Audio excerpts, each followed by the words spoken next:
many people may know this and some of you may not, so I'm going to share a little of my own history that might clarify some things as I go through this talk. And now you're going, what is that about? So I am from Virginia. I often, when people ask me, where are you from? I say I'm from the East Coast. And then, of course, many want me to narrow it down. So I tell them I'm from Virginia. And I had an interesting experience even this week playing golf. Someone said, where are you from? And I said, Virginia. And it was because I have a little bit of an accent. Because, you know, in Colorado, we don't have a lot of accent here. Whereas if you go to other parts of the country, you get a lot of accent. So I have a little Eastern Southern in my accent, which always creates that question. So having told you that, I am from Virginia, and I've been thinking about that this week particularly because we're coming up on the 250th birthday of our country. And I understand it may have passed when you see this, but it's still the 250th year that we got our freedom, our independence from England. And it's such a profound thing to think about. And being from Virginia, our history was full of historical characters who were part of the Revolution. In Virginia are the homes of some of the greats that we would call them. Mount Vernon, the home of George Washington. Monticello, the home of Thomas Jefferson. And then one of my very favorite places in this country is Williamsburg, Virginia. And in Williamsburg, it's actually called a living museum because what they have done, I believe this is their 100th year, the Rockefeller family has spent their money to develop Williamsburg into this living museum. So when you go there, many of the buildings are original buildings that have just been cleaned up, reconstructed as the way they would have been at the time probably of the Revolution. And so over time going there, you're exposed to interpreters who talk about you might run into Patrick Henry on the streets because your interpreters could be that. You could run into Thomas Jefferson. You could run into Martha Washington. So the interesting thing is my early life was spent in a place that was just absorbed with the history of our country. And I love that. And so when I came out here, it was very different because this, of course, is the West. And very different in so many ways. But then as I found Science of Mind, I realized the similarities when I started thinking about spiritual freedom. Because the freedom we have as individuals in this country was the result of having to go at war with another country. People had to be killed. People had to give up their freedoms from one place to be with us. And just so many things that spiritual freedom is true freedom. And I love that idea. In the Science of Mind, we teach that spiritual freedom is the realization that you are an individualized expression of the universal mind.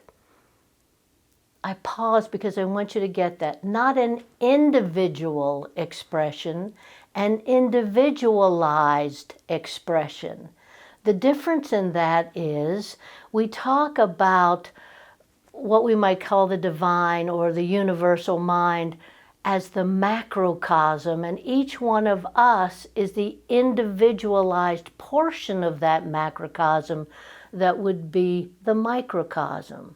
So we have the ability to express all of the attributes of God because we are individualized expressions of that divine.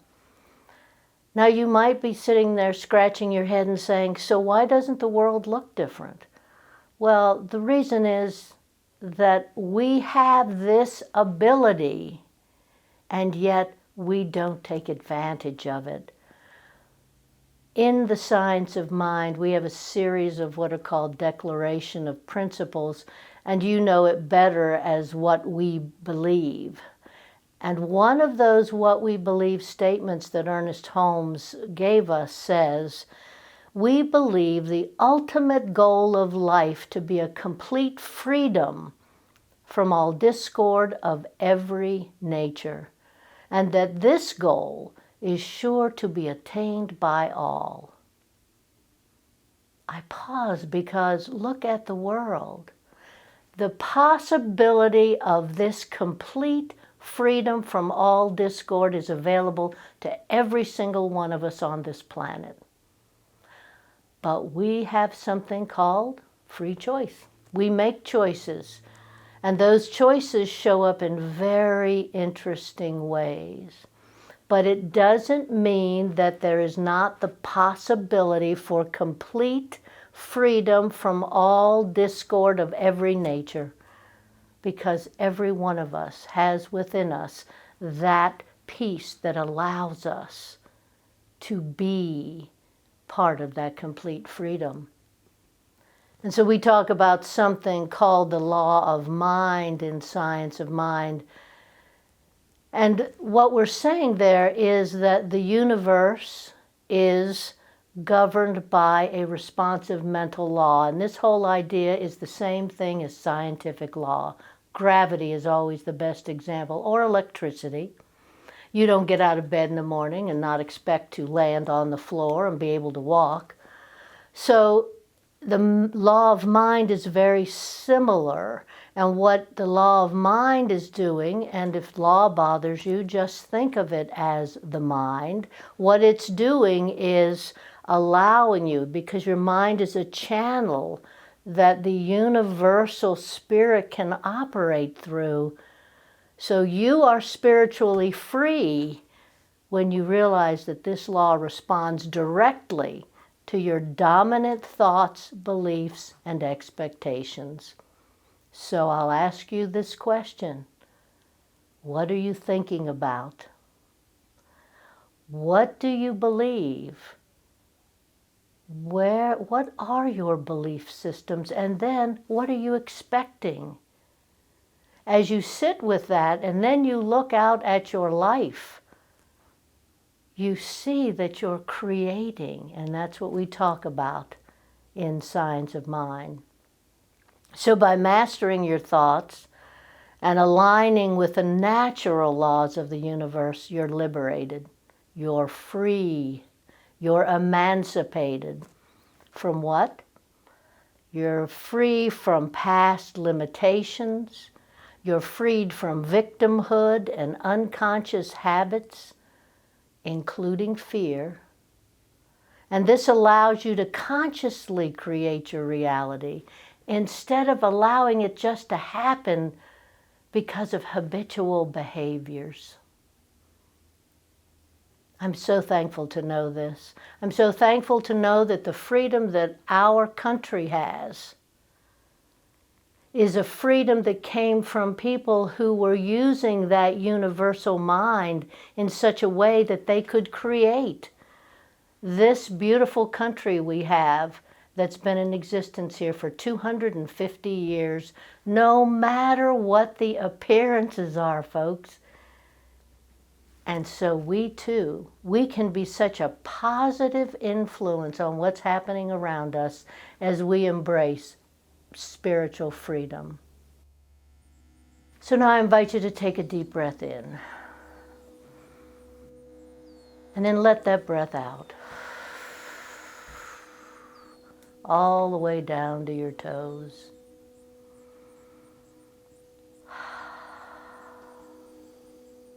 Embracing that truth that God is all there is, the divine, the perfect one, the soul, the allness, the wholeness. Those are all the qualities of God available and more available to us at all times.